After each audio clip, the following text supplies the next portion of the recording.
All right. Hi, good night, everyone. I am Vishal Chitram from San Fernando General, and today I'll be presenting the topic ependymal tumors.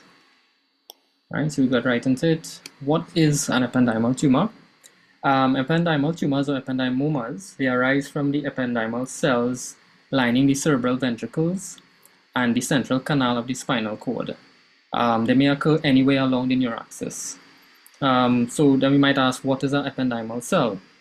Um, Ependymal cells form an epithelial layer that lines the ventricles and the central canal of the spinal cord itself. And it's what we refer to as a neuronal support cell or neuroglia. In pediatrics, these tumors, they occur mostly in the posterior fossa, and in adults, they appear most commonly intraspinally. So a bit about the epidemiology. Intracranially, they account for 5 to 6% of the intracranial gliomas in total. 69% occur in children, which comprise 9% of pediatric brain tumors. The incidence is approximately 200 cases per year in the United States.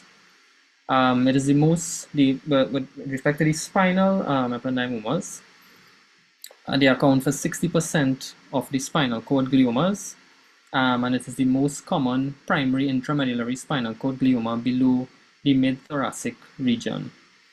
96% occur in adults, especially those of the phylum Terminale. Ependymomas have the potential to spread via the CSF through the neuraxis, including to the spinal cord, in a process known as seeding, and this results in what we call drop mets in the spinal cord in 11% of cases. The incidence is higher with higher grade, and systemic spread can occur on the rare occasion. Right, so the pathology, ependymomas may be invasive, although they are usually circumscribed with a covering layer of ependyma. The ependymomas from different locations are genetically distinct. These locations are the posterior fossa, supratentorial, and the spinal cord. The WHO classifies ependymal tumors based on a grading system of 1 to 3. And here we have the different types of ependymomas and the grade that they are. We'll go a little more into the grades in the next slide. We have firstly the ependymoma, which is classified as cellular, papillary, clear cell, and tanicytic. Myxopapillary ependymoma, subependymomas, and anaplastic ependymomas. All right. Primary CNS tumors graded based on tumor tissue analysis performed by a neuropathologist. Ependymomas are grouped into 3 grades, grade 1, 2, and 3, also written in Roman numerals, based on their characteristics under a microscope and as well as their behavior. The grade 1 ependymomas are low-grade tumors. Subependymomas and ependymoma subtype are grade 1 ependymomas, as we saw in the previous slide, that can arise in the brain or the spine. Both are more common in adults than in children. Grade 2 ependymomas are also low-grade tumors, however, they are more likely to recur than the grade 1 ependymomas, especially if they cannot be completely removed during surgery. These include the subtypes myxopapillary ependymoma and the conventional ependymoma grade 2, as we saw previously. Myxopapillary ependymoma typically arise in the spine and is more common in adults. Conventional grade 2 ependymoma can occur in either the brain or spine and are more frequent in adults or children depending on the molecular subtype. Grade 3 ependymomas are malignant. This means that they are fast-growing tumors and they occur most often in the brain but can also occur in the spine. All right, so we go more into the specific subtypes now. Papillary ependymoma, WHO grade 2. It's a classic lesion occurring in the brain or the spinal cord, and it can metastasize in up to 30% of cases. They have dark small nuclei and 2 specific cytoplasmic patterns when, if seen, is pathognomonic of this type. The first pattern is a differentiation along the glial line, where we have the perivascular pseudorosettes, which are diagnostic. And these are areas of radiating processes which lack nuclei and it surrounds blood vessels. Cuboidal cells is another pattern which can form true rosettes, classically associated with the ependymomas. All right, and the true rosettes are where the cytoplasmic process extends to form a lumen, a lumen-like structure with no central vessel, as if trying to create an ependymal lining. And this here is the perivascular pseudorosette, where it surrounds the blood vessel, and we can't see any nuclei immediately around it. And here we have the true rosette, which does not surround a blood vessel and has the cuboidal cells with nuclei.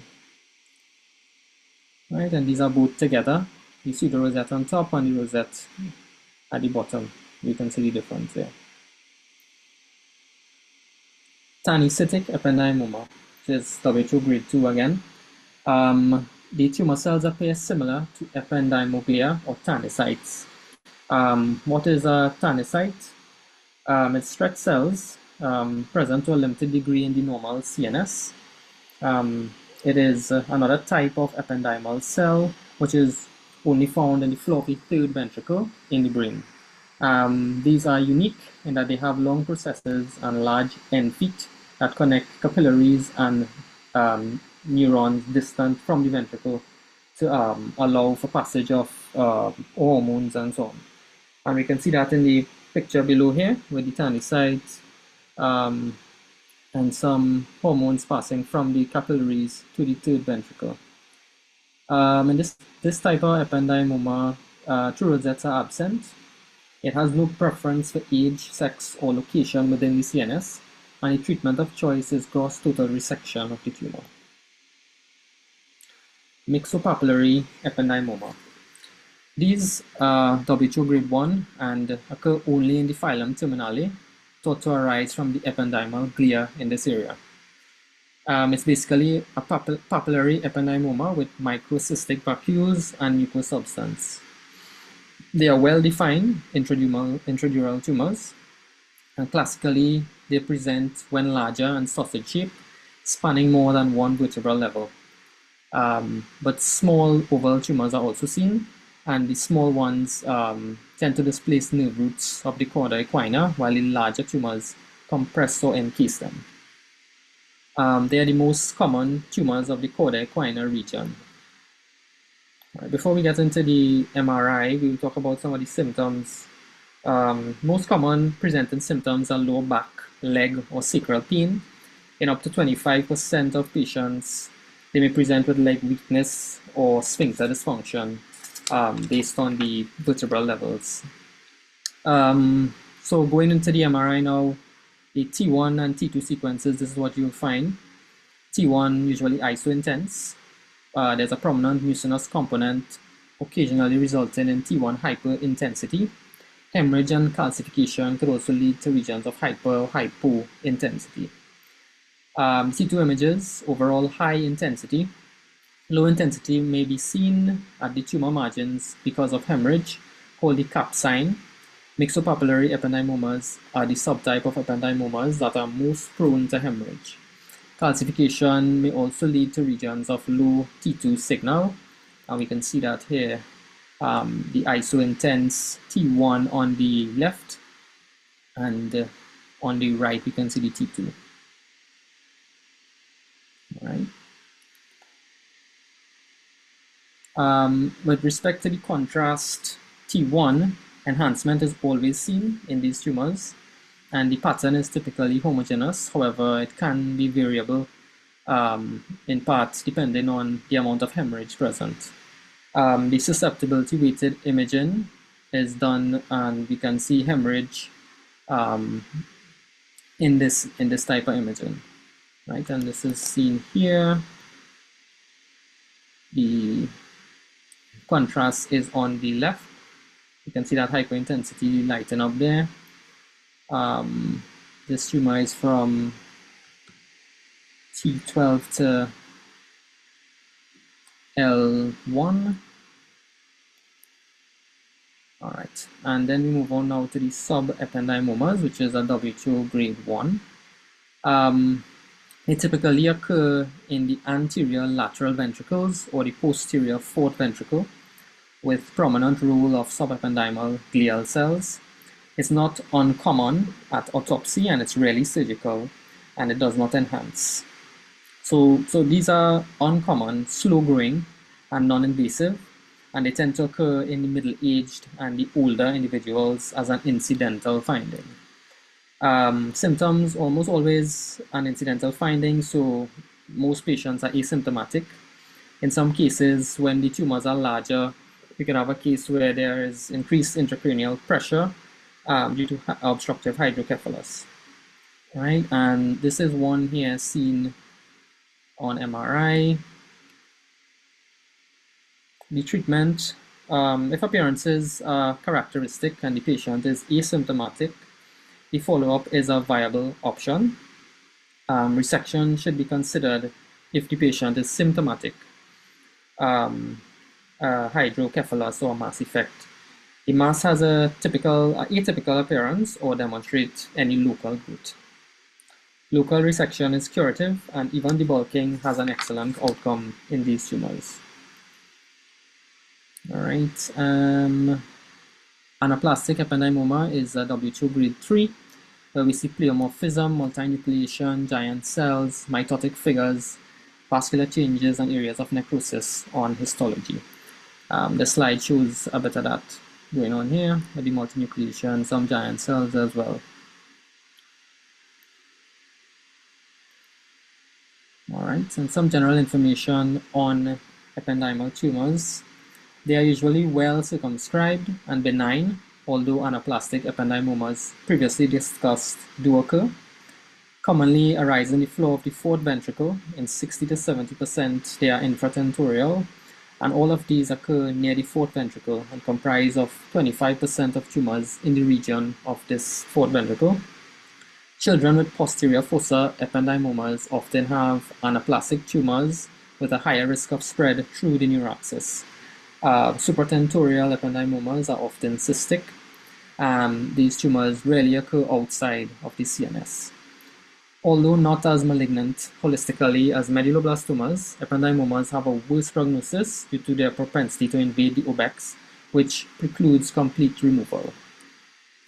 And these are some of the ages at which they are diagnosed in different areas of the brain and spinal cord.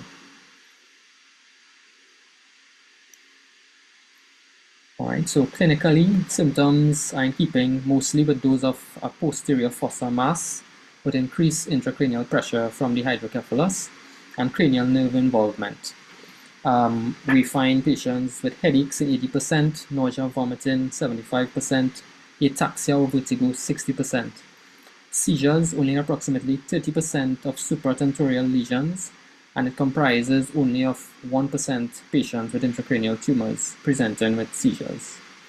Signs, we can have cranial nerve involvement due to invasion of the floor of the fourth ventricle, and may involve the facial colliculus, producing facial nerve palsy, which involves the internal genu of the seventh cranial nerve, and abducens palsy from the sixth cranial nerve nucleus. All right, so evaluation, of course, MRI is the imaging of choice. Then we normally image the entire craniospinal axis with and without contrast because of the possibility of drop mets. Usually appears as a mass in the floor of the fourth ventricle, often with obstructive hydrocephalus, as we saw in the MRI before. It may be difficult to distinguish from medulloblastoma radiographically. A CT scan is not as detailed for evaluation of the posterior fossa, and that's why we need the MRI scan. Myelogram, water-soluble contrast myelography is about as sensitive as gadolinium-enhanced MRI in detecting drop mets. The advantage is that myelography provides CSF for cytology and for staging. Treatment is with surgical resection. Goal of surgery is maximal possible resection of the intracranial portion without causing any neurological deficits, since the extent of resection is an important prognosticator. Gross total resection may not be possible when invasion of the floor is extensive or when the tumor extends through the foramen of Luschka. 2 weeks post-op, a lumbar puncture is performed to look for drop mets.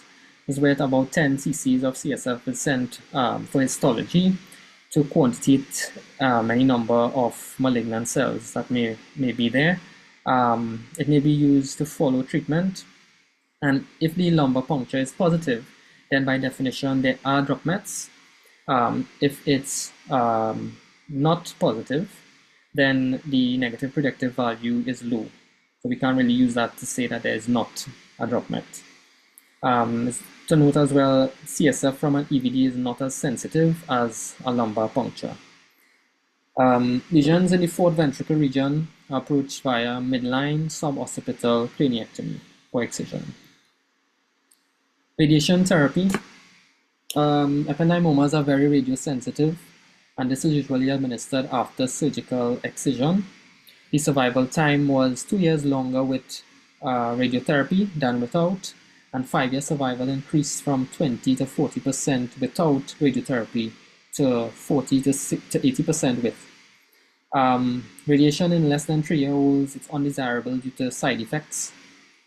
X-ray radiation therapy was avoided in approximately 30% of patients less than 3 years of age with comparable survival when radiation therapy was reserved for treatment failures. This concept of selective radiation therapy is applicable to older children as well. Chemotherapy. The role for chemotherapy is very limited. It will impact on newly diagnosed cases. Adjuvant chemo after radiation therapy in patients more than 3 years showed no benefit. What it can do though is reduce vascularity of the ependymomas, which may facilitate gross total resection in a second stage operation. And it may be considered for infants less than 3 years of age to delay the use of radiation therapy. Chemotherapy at the time of recurrence may arrest tumor progression for short periods. All right. The outcome, operative mortality used to be around 20 to 50%, but now it's around 5 to 8%. Operative morbidity, patients and their relatives should be advised of a likelihood of gastric tube, tracheostomy insertion, which may be temporary, as well as an ICU stay. 5-year survival in pediatrics, 20 to 30%, and in adults, up to 80%. Pathology, prognosis is worse with anaplastic ependymoma than with the standard grade. Extent of resection, the risk of recurrence is highest following subtotal resection, gross total resection of a primary intracranial tumor followed by craniospinal radiation therapy yields about 41% 5-year survival. Treatment failure. WHO grade 2 tumors tend to recur initially at the site of origin. However, primary failure in 9 to 25% of patients is via the drop mets. Alright, and this is a picture of an ependymoma here. A gross picture. And to end, we have a case study. So we have a 9-year-old female that presented to us. This was January last year. She started developing abnormal gait a week before, headaches for about a month, abnormal vision for a month, and she got glasses 2 weeks after that due to the worsening eyesight. She also had vomiting. She complained of diplopia, and the mom described episodes of nystagmus. On exam, her GCS was 15. She did have brisk reflexes at the knees bilaterally and a cranial nerve 6 palsy. She had diplopia as well. Left upper limb weakness 4 to 5. The next day we did an MRI as an emergency because we don't have MRI after 4 p.m. on weekdays and on weekends in San Fernando. And the MRI would have shown, let me see if I can pull this up here. 30-second. T2.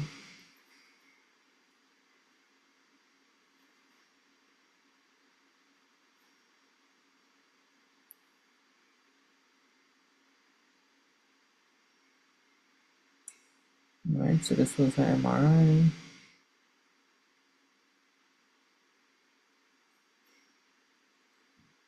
Massage.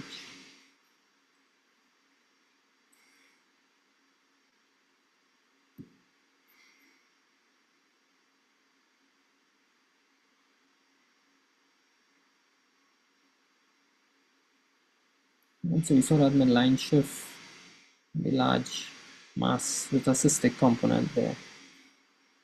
All right, so the patient was taken to theater, and a right craniotomy and tumor debulking was done, and a sample was sent for histology as well. Patient was admitted to ICU, and shortly after she was sent to the ward where a post-op MRI was done. Now I'll pull up the post-op here.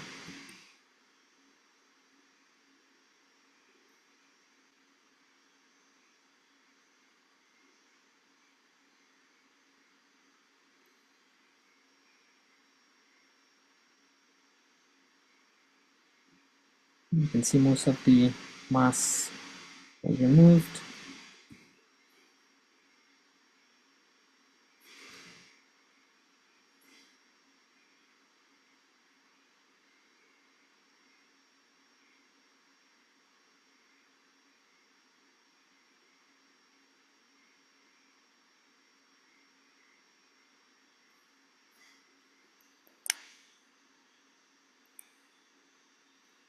Right, so the post-op MRI showed 99% of the tumor resected. Residual tumor was along the motor strip, and there were nil other acute changes noted. Patient is being followed up in OPC with a serial MRI scan in a couple of months. The histology report, the section showed a tumor composed of small round basophilic cells which form numerous pseudo-rosettes and very occasional true rosettes. It is partly necrotic. The mitotic index was less than 3/10 per high power field. The features are those of supratentorial ependymoma, and despite the presence of extensive necrosis, there is no brisk mitotic activity or microvascular proliferation to categorize this as a grade 3 lesion. It was therefore categorized as a WHO grade 2 supratentorial ependymoma. Of note, the patient had recurrence in July of last year, the same year, and she was sent for management by oncology. And that's really the end of my presentation there. Thank you.